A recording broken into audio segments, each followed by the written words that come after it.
mukham te namam pahi nityam. Om, lead us from the unreal to the real. Lead us from darkness unto light. Lead us from death to immortality. Reach us through and through ourself, and evermore protect us from ignorance by thy sweet, compassionate face.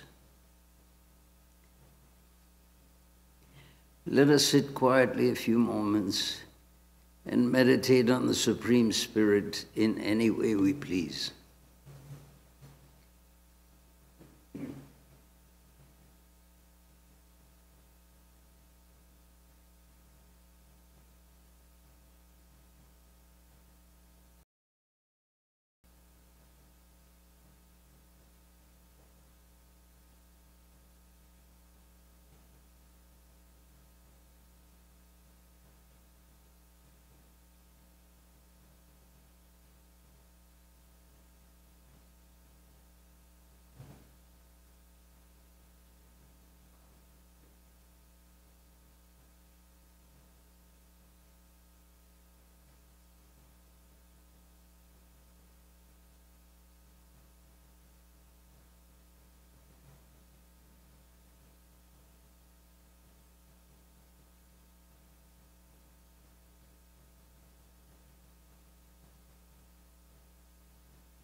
Om Bhadram Karnevi Shrunuyama Devaha Bhadram Pashyem Akshabhiryajatraha Stirairangaistuštuvagam sastanubhihi Vyasema devahitayadayuhu Om Shanti Shanti Shanti.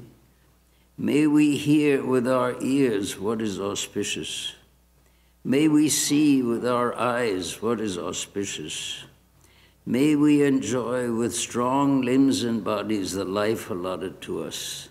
Om, peace, peace, peace be unto us all.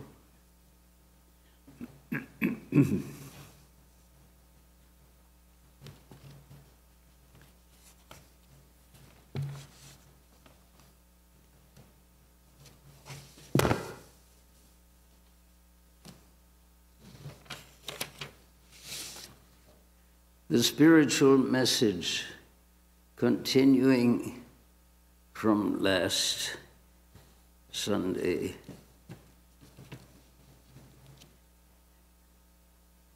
Last Sunday we were talking about the spiritual messages embodied in the scriptures, in the Upanishads, in the Bhagavad Gita. Basically, we could never get away from that. But today we wanted to talk about some of the means, some of the methods, some of the what has been done actually to try to make that message of the Upanishads real in our lives.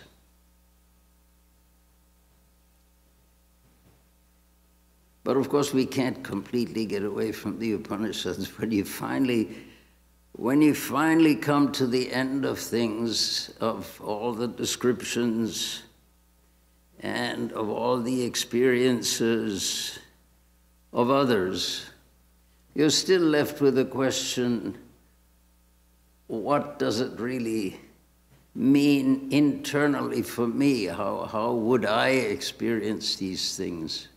How would I experience that spiritual reality? And until we have our own experience, or at least even a little taste of it, we have to rely on what other people have described as witnesses of this. And that is where so many accounts are there in the spiritual literature of the world, but also in the scriptures, and for us that would mean the Upanishads. So ultimately we end up with the Upanishads anyway, either that or our own experience. So if we're tired of hearing of what it says here and what it says there, then it's unreasonable for us to say, well, we've got to go somewhere else to find it, and we have to learn it from somewhere else. We have to, somehow to get some direct touch without actually having that experience of divinity or divine reality ourselves. And so no matter how you approach that, ultimately these ancient scriptures have been, since they have been followed and taught and practiced, discussed for literally thousands of years, so there's a tremendous weight of experience behind what they say. And though we would like to have someone nearby that we can talk to tell us, yes, these things are real, we have experienced them, and we vouch for their truth. But it's very difficult to get such evidence. And it's very difficult once you get that evidence to see, to understand what it really signifies. What one person has experienced, another person may experience in a different way. So there always is a question left. So the general result is that we trust these ancient texts because they have been verified throughout the ages. And saints and sages have come along that have again and again said, no, these scriptures, what they say is to be listened to. What they say is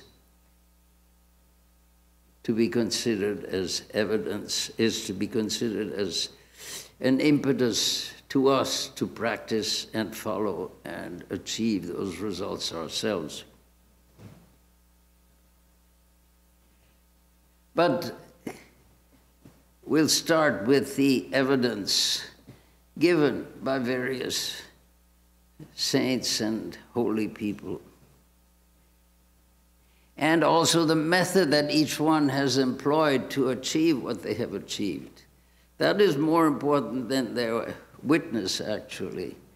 They say, they can tell us these are the experiences that have come, and so that when a number of people declare that these same experiences have been experienced by them, that gives them great weight. But the important thing is what method, what means did they use to get those experiences? And otherwise, yes, they attained the results they wanted to attain, but what do we learn from that? So we'll take a few of those experiences of these instances and see what we can learn from them. But at the end, when we want to get as close to the answer as possible without actually experiencing it ourselves, we again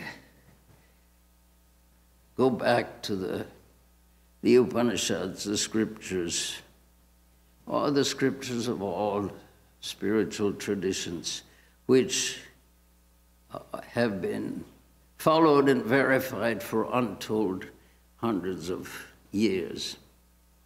Now, the method, if we start, for instance, with Sri Ramakrishna, the main method that seems to come out of the biographical details that we know seems to be this yearning.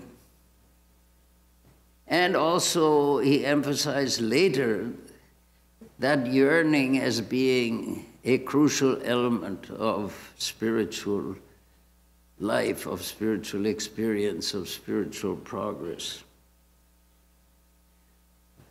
Of course, he went so thoroughly into that, he would actually, in his tremendous yearning, he would forget all the details of daily life, to eat or to sleep, to all the ordinary things that we consider every day. These things became very subsidiary to him. That tremendous yearning, and the yearning was especially intense when he became a priest in the Kali temple in Dakshineshwar, because he was supposed to be worshipping the Divine Mother, that principle of divinity, the source of everything. And the question always was, is this real? The mother is pictured in a certain way. Is this real? And that became such an amazing passion for him that everything else was forgotten. And one of his relatives, nephew, seeing that condition, that intensity which kept him from being able to actually take care of himself, took over that responsibility and took care of him. But yearning later on, after when he had become well known as a spiritual teacher, that yearning he continued to emphasize as the very heart of spiritual practice. And that then applies to all religions. Whatever we want to achieve, yearning is really the major factor. Even in ordinary life, even in or even extraordinary things that we may do in this life. If a person wants to excel in some sport or wants to excel in some form of expertise like music, that you can practice, you can do all the things that are told by people who have excelled in that particular sport or that particular talent. But the main ingredient in all of them, if you want to say what is the common factor between those who want to experience that perfection in this particular sport, this particular form of musical expertise or whatever, the main factor is the yearning to achieve.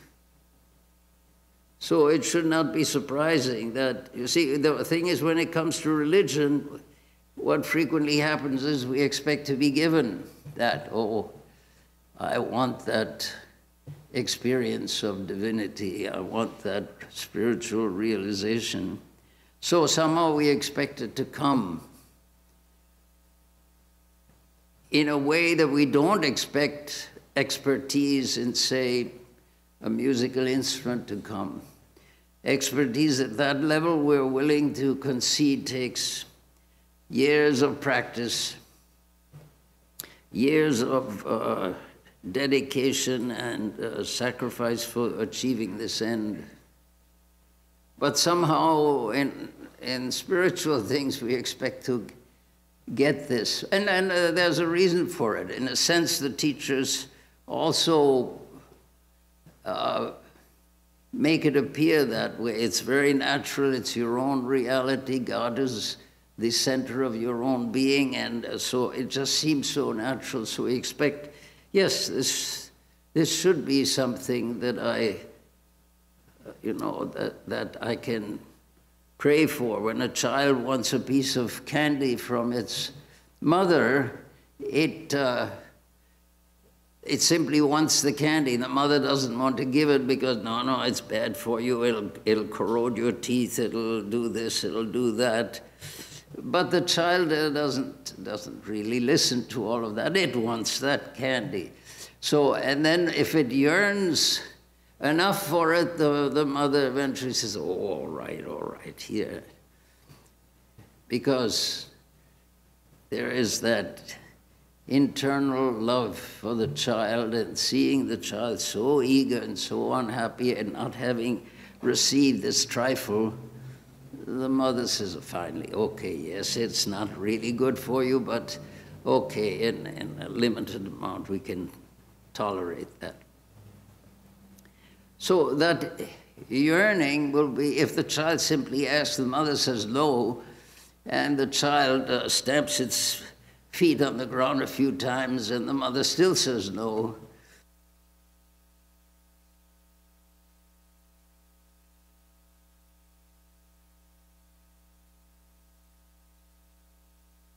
happen. So we have to, in a sense, absolutely yearn for that. We have to insist that if there is such a thing as spiritual realization, if there is such a thing as the experience of God, of divinity, we want that. Well, you're not qualified for it, you haven't done this, you haven't done that, you have did this thing wrong, that thing wrong, you have to undo all of that, you have to manifest certain different qualities, otherwise you're not expected. That sort of thing we expect when we apply to university. Yes, you haven't manifested these things, the university is perfectly justified in saying, okay, no, you can't, you're not qualified for this course. But that is not the case in religion. We are never unqualified for attaining spiritual insight and spiritual realization. The very fact that we are born, that is our badge of authority. That is what qualifies us to realize, to understand, to experience all these things. And so other extraneous things, we simply brush aside. Yes, I'm not qualified. I haven't, spent so many years studying this and that, studying spirituality. I have not studied the scriptures. I have not gotten a regime of spiritual practice. All I have is that yearning. None of the other qualifications have I met. That should be enough. That's how we should feel. And what happens is that with that yearning, even though we may not be qualified, so many negative aspects may be there, but that yearning itself will bring all the things that we need. Why is that? Because basically that supreme reality is present in our own being, is present in our hearts. That supreme reality is present in everywhere we look. So that itself, the fact that we have the urge within us to realize God, fully tells us that we're totally qualified for that. There's nothing else that we should have. Oh no, you should have graduated from this and that school, and you should have had at least these many marks. You should have achieved at least some number on this scholastic achievement test. You should have done this. You should have. If you haven't done this, then you have to do that first. Then you can come and apply. The fact that we have the desire to know God qualifies us absolutely for the realization of God. That which brings in our hearts the desire for spiritual realization is that which will also bring that spiritual realization. And that is the significance of the yearning. The yearning is not that we learn anything or we achieve some competence, some special, that we achieve some special qualification to enable us to qualify us for the realization of God. The very fact that we have the yearning to realize God shows also that we have the ability to do it. Because this God that we are looking for, this spiritual realization, spiritual understanding that we are looking for, is what is at the very heart of our being, is already at the center of our nature. This is the very, in other words, it is that itself within us which wakes us up, which brings forth that yearning that we want to achieve this. So when that yearning comes, that itself is proof that we have the ability to do it. And this is the significance of Sri Ramakrishna's initial realizations, which were only produced, really one could say, by yearning. I mean, he had, since his early childhood, he'd heard these stories of, these spiritual stories, stories of gods and goddesses, stories of great saints and sages who had achieved great spiritual realization, who had discovered that there is a reality behind this apparent universe that can be appealed to, that is everything, that is the source of everything. He had heard all of that. But the very fact that it was by yearning alone that his first and major realization was achieved is, in a sense, a proof that that is really the essence of things. Now then, if we look at other people who have, other great souls who have achieved this, and then you ask, what was their major spiritual practice? What effort did they put on? If we go to Sri Sarada Devi, the Holy Mother, spiritual consort of Sri Ramakrishna, one of the things that she emphasized was a repetition of the name of God. And that is a tradition which is followed in many spiritual traditions. She was talking about repeating the name of God not thousands of times, hundreds of thousands of times, 125,000 times. Something, a number like that she gave. If someone is able to repeat the name of God 125,000 times a day, I stand guaranteed to the fact that he will experience the reality of that divine principle that he is worshiping. So the repetition of the name of God, in other words, what is that? What is it that stands behind that? The point is to fill the mind. God is present, that spiritual reality is present as the essence of everything. That is the statement that is made. There is nothing, there is no millimicron of space, cubic millimicron, I should say, of space that is not filled with the presence of God. There's no instant of time in which that spiritual reality is not experienced. So what is it that keeps us from being able to experience spiritual reality? One of the things is that we're trying to experience so many other things also. We're trying to learn about this world, we're trying to get along in this sphere. All of these things are necessary. We have to earn a living, we want knowledge and experience, and we want even recreation and all these things which are necessary for a balanced life. That is what we want, so we spend so much time looking everywhere else.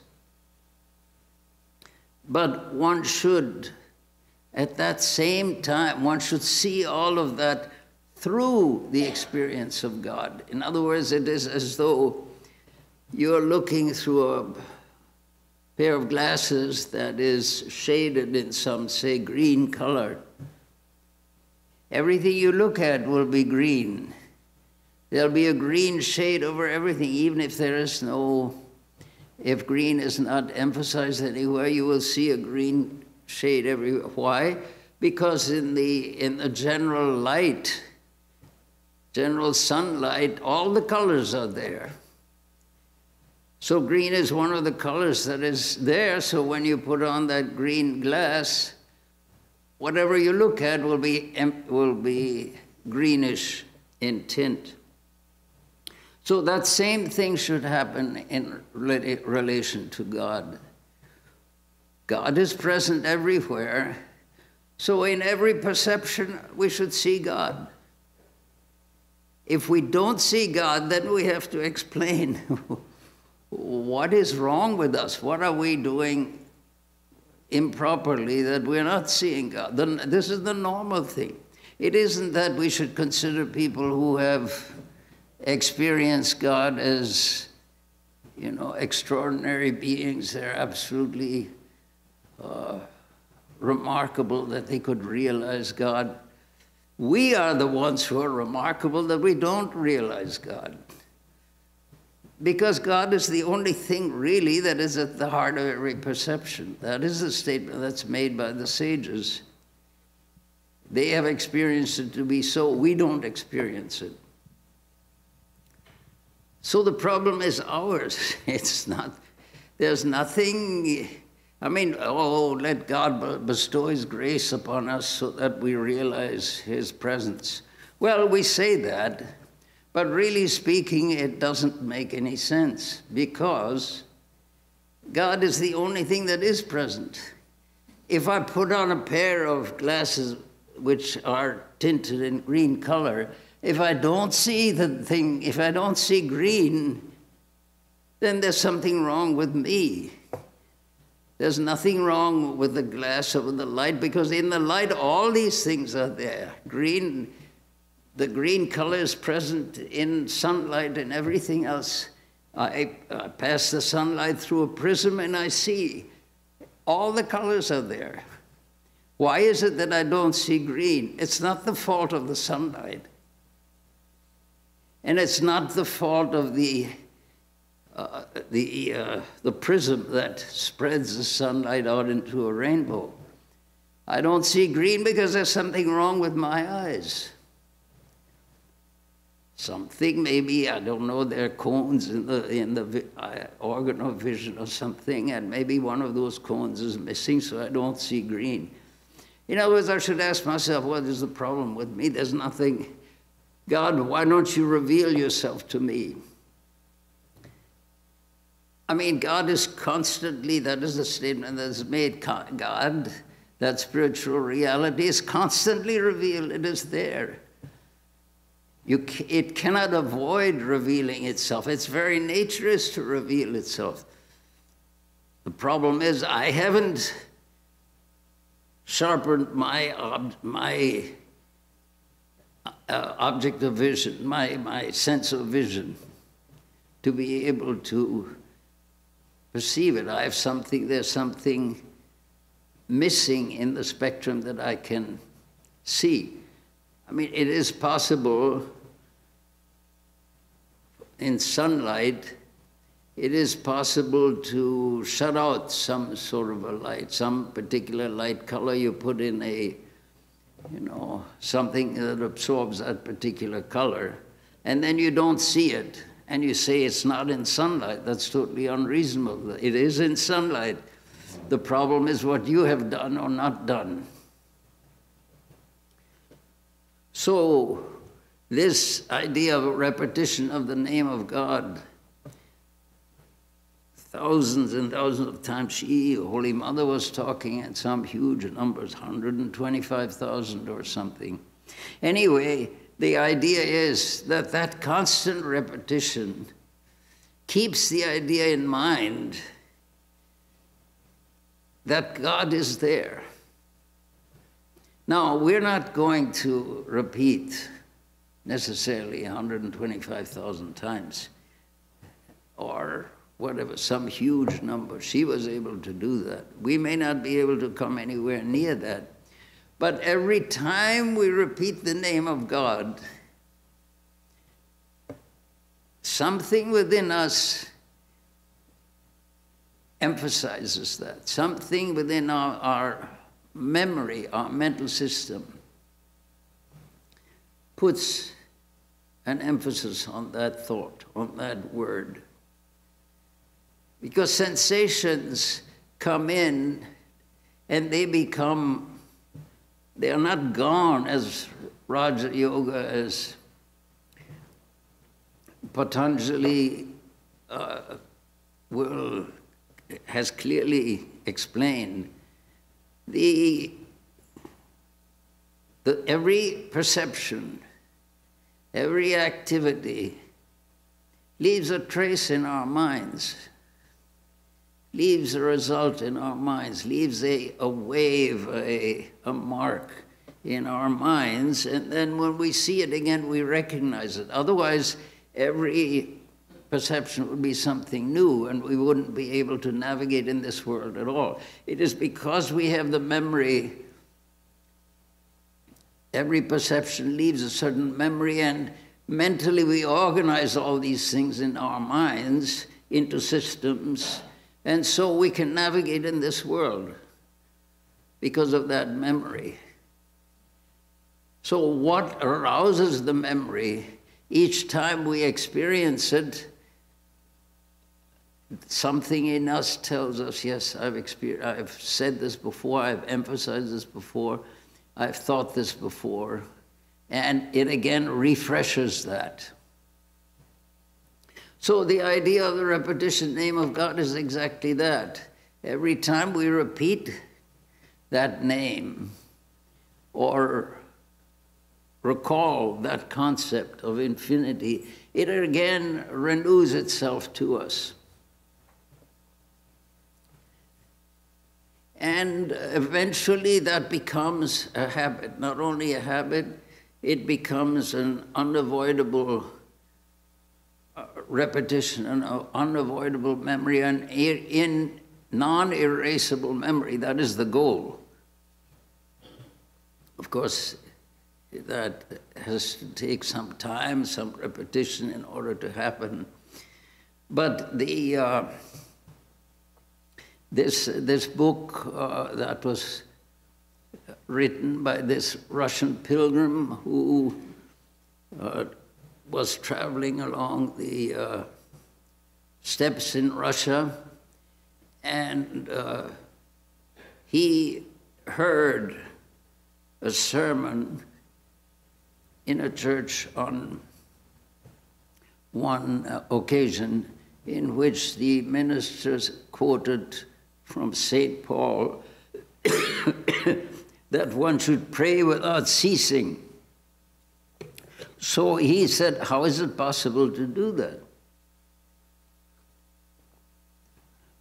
How can you pray without ceasing? I mean, at some time you'll fall asleep and you won't know whether you're praying or not. You don't have any consciousness of it.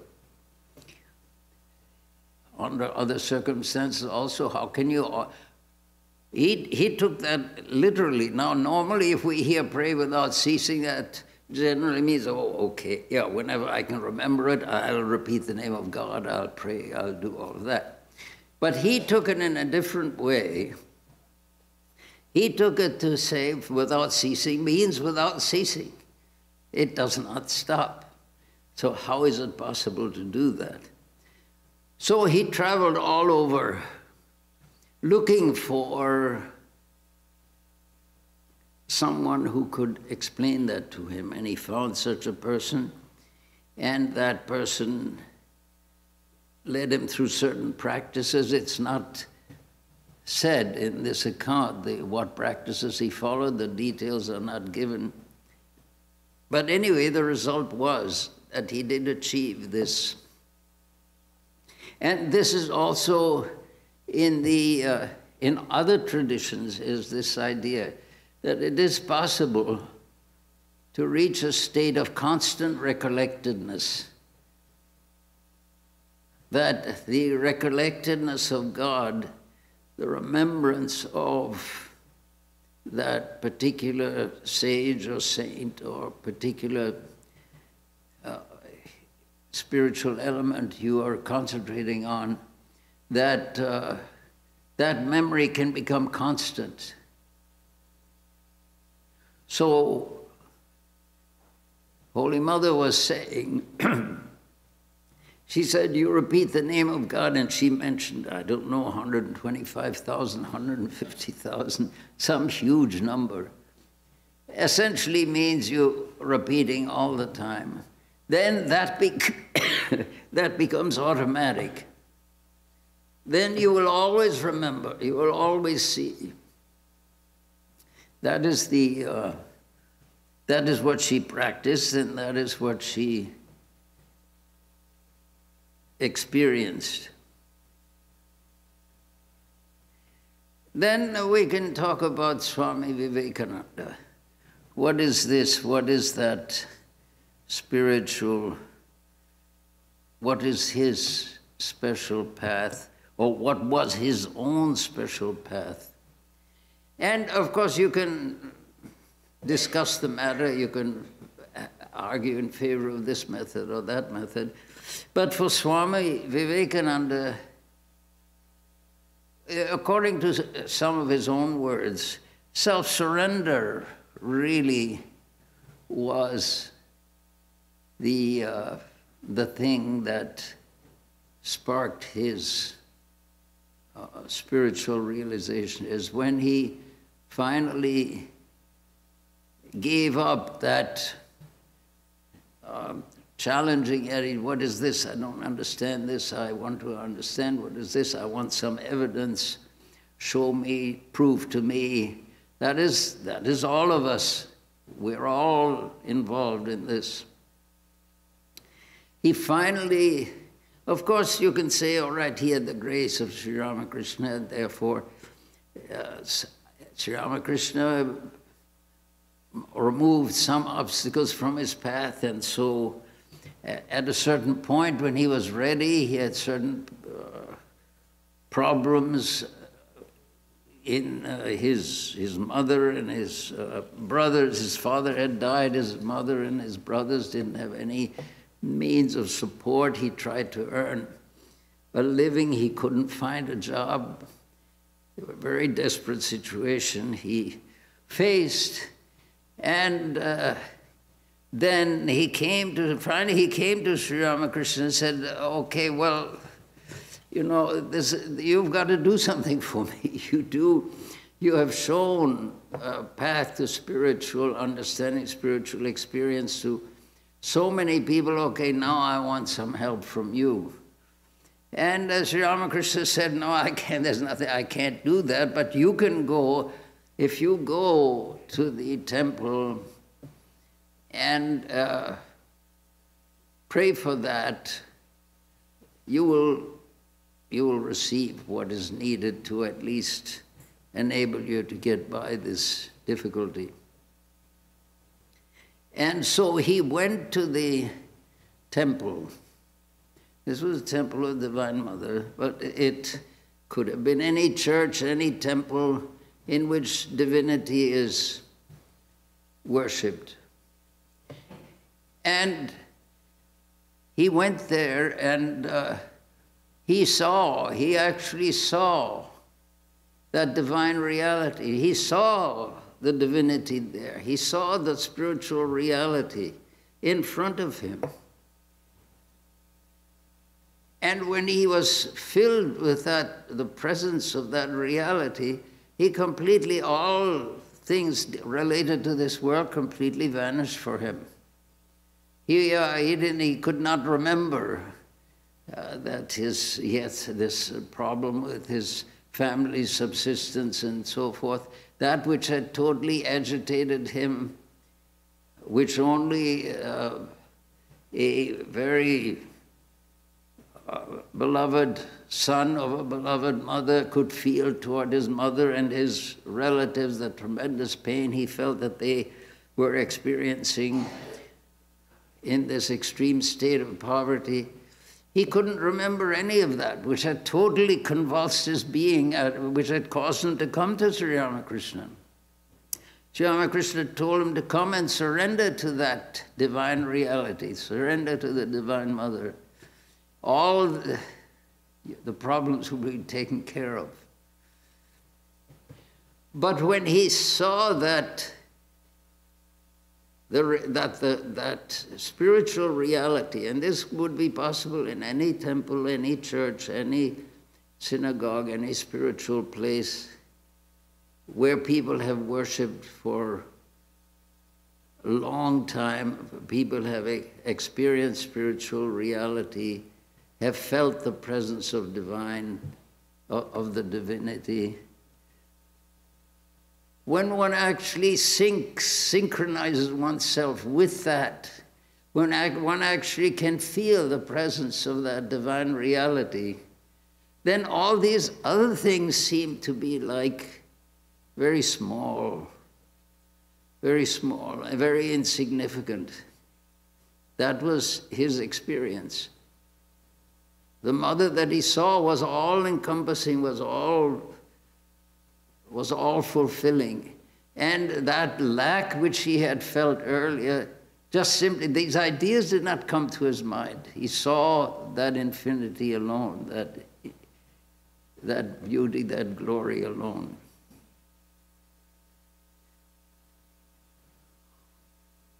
So then he came back to Sri Ramakrishna and he told him, well, Sri Ramakrishna asked him, did you pray for your family's welfare? He said, oh, I forgot all about it. No, how could you forget this thing? Go back and try again.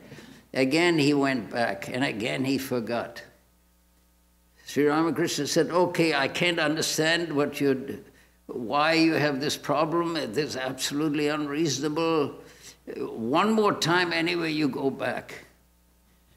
So he went back. And when he came again into the temple, then he said, okay, then I understood this is all Sri Ramakrishna's doing. This is this thing that I was so terribly worried about is nothing compared to the glory, the infinite glory of that divine reality which was apparent to him when he was in that temple. So then he came back to Sri Ramakrishna and said, okay, I understand, but at least do something for my family. So Sri Ramakrishna said, all right, they will not suffer from, at least they will have sufficient to get along. They have bare food and clothing, whatever they need, at least that they will have. But Swami Vivekananda understood the whole experience. When you're, as it were, face to face with divinity, everything else becomes nothing, or is there, but totally subordinate to that, the glory of that divine reality.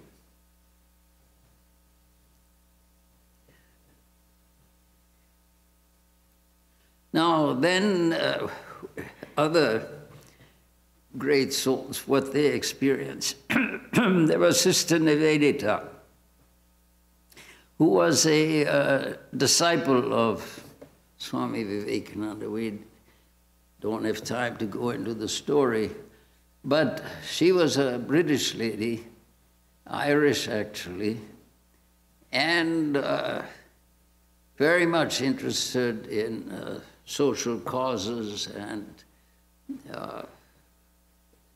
questions of justice and equality and questions of... She became a great champion for Indian independence afterwards. Anyway, she also had that spiritual awakening, and what was her method of achievement? I don't know, whatever you call it, there's not any official designation of that, but it occurs to me anyway, her method of achieving that realization was confrontation. She used to fight with Swami Vivekananda, who was her guru, her teacher, and trying to establish the that yes, yes, yes, whatever you say, I'm totally in sympathy with, I'm totally surrendered to those ideas, but there is this tremendous, and she had her own ideas about things. And Swami Vivekananda is to explain these, the importance of things, the relative importance of spiritual versus material things and all. But she said, no, there is one, of course she was very British, and the British were, and Swami Vivekananda, of course, had understood what had happened in many different nations that had been under British lordship or control, and so he was trying to explain to her, but he could not get through to her. What she did not understand was that the guru, the spiritual teacher, was trying to bring about in her not a change of mind, but a universality that would see everything as a manifestation of divinity, and not have these political and regional and racial overtones. That there is a spiritual reality that is at the foundation of everything, and that is what one should consider. The other things are dependent on that, consequent on that, are definitely secondary. Anyway, at one point, it got to almost the breaking point, and then she actually understood, she saw, she perceived the vastness of Swami Vivekananda's view and surrendered her limited understanding. She saw her own understanding was regional, limited, biased, and she surrendered to that infinite vision that Swami Vivekananda was trying to open for her. And she saw, as a result of that, she had a great spiritual experience of that perception. She doesn't describe it exactly, but presumably perception of that vastness. Then there was Girish Ghosh. Girish Ghosh was a disciple of Sri Ramakrishna. And he was a profligate. He used to, he was an alcoholic. He was so many things he was. But he had a tremendous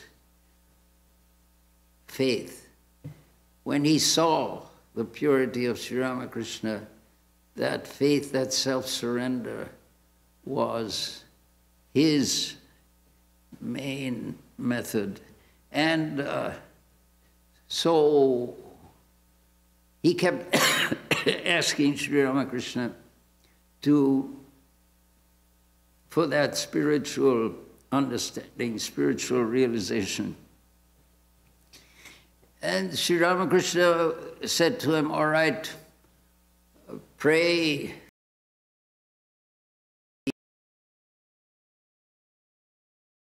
Enough. You are involved in so many things, that'll be enough.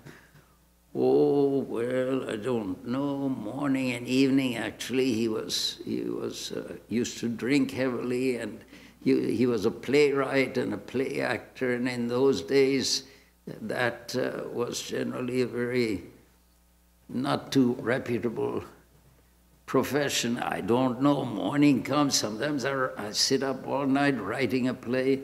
I don't know. How can I promise I'm going to pray every morning and every evening? So Sri Ramakrishna gave him several other ways of achieving this. Finally, but Girish Ghosh could never quite agree. Well, I can't fully promise. There may be a time when I cannot do it. So finally, Sri Ramakrishna said, give me the power of attorney. So, great relief. Okay, it's all on Sri Ramakrishna. He'll take care of everything. That was fine, but the next time somebody asked him to do something, Sri Ramakrishna was there, he said, oh yes, of course I'll do it. Sri Ramakrishna said, no, you've given me the power of attorney. In other words, you've given the spiritual element, the spiritual reality. You put that first in your life.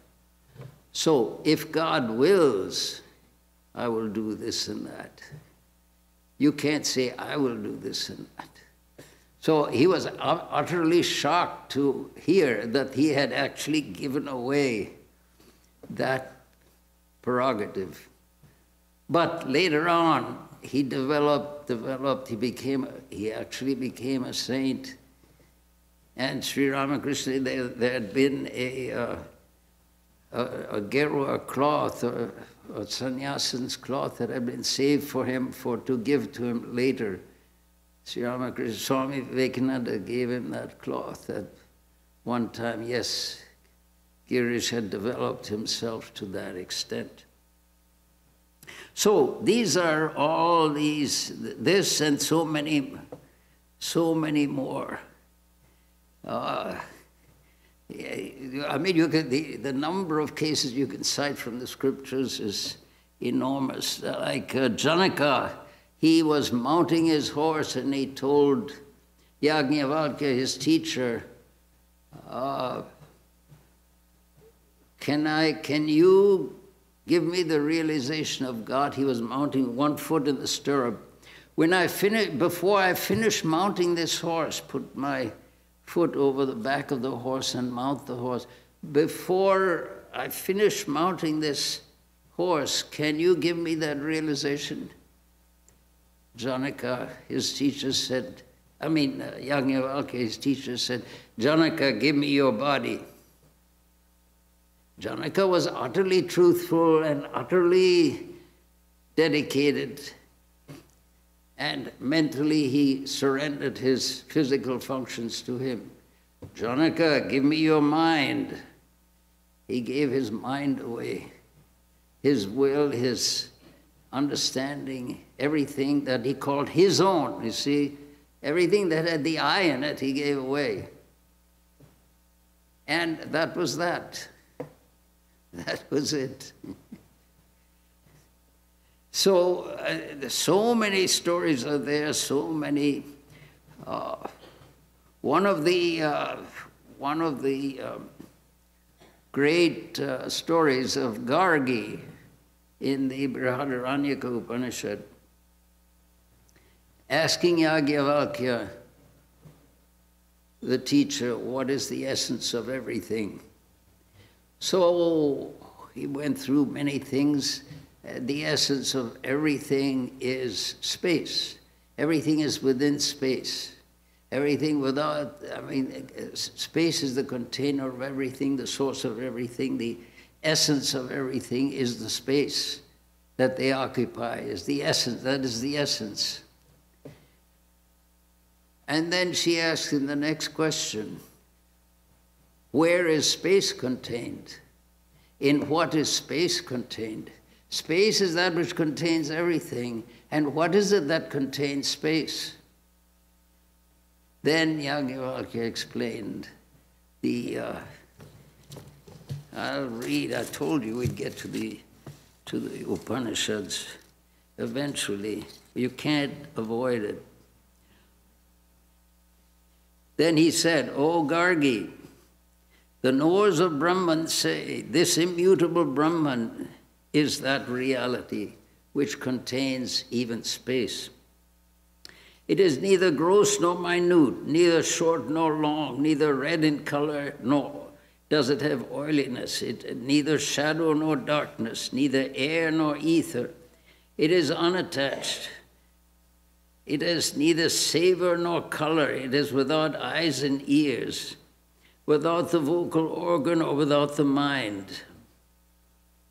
It does, etc., etc. It does not eat, nor is it eaten by anybody. Under the mighty rule of this immutable, the sun and the moon are held in their places. Under the mighty rule of this immutable, O Gargi, heaven and earth maintain their positions, and so forth and so forth. So the question is, what is it? What is it really? What is the essence of things really? What is it? This is then the basic question. What is it that we're trying to realize? You can say, I want to realize the truth of divinity, but what is this divinity? What is this essence? What is the source of things? What is that reality, that core, that truth, that essence that we're trying to understand? That is, if we can explain that, then we have something to direct our attention to. We have something that we can concentrate on. This is what all these great spiritual teachers are trying to understand, trying to explain. What is the heart of things? What is the essence of things? Buddha sat under the Bodhi tree and he said, Ihasane shushyatu me shariram, in this seat, let my body dry up, let my bones and skin and all that, let it all decay. Whatever it is, aprapya bodhim, without having reached this bodha, this illumination, bahukalpa duralabham, many, very difficult to attain even after ages of efforts. Naivasanat kayam atashchalishyate. From this seat, from this asana, from this seat, this body will not move until I understand. Until I understand what this is, what that knowledge is, what that reality is. That is the determination. But then what is that reality? What is that essence that everyone is trying to realize? So it appears in so many different ways. It appears as the incarnations, the saviors, the prophets of this world, yes. How can you say that it appears in the human being? Because the human being is, if the human being is totally filled with that reality, is totally dedicated to it, if this is the essence of that person's striving and effort and realization, essentially they become one with that. Because there's nothing else. It's like this, the Buddha's determination. Shushyatu me sharira, my sharira, my body, shushyatu, let it dry away, let it dry up. I will not leave this seat until I experience that. Now, what is it that one experiences? That is the thing. It can be experienced as incarnations, like it may have a vision of Krishna, a vision of, like St. Francis had a vision of Jesus. These, these are the things that are experienced. But is there some background, some commonality, some common factor that one could point to as the essence of what all these great saints and sages of many different religions, what they've experienced? The common factor is that which is in our own hearts. What is the essence of what I call I? I mean, normally when I say I mean the body and the mind. That's quite clear. Well, that is not the essence of anything very fundamental.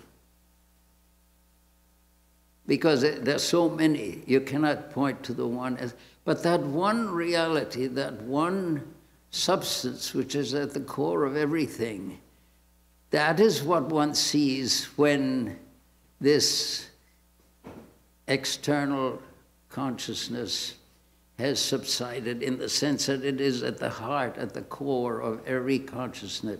Pratibodha viditam in the Kena Upanishad.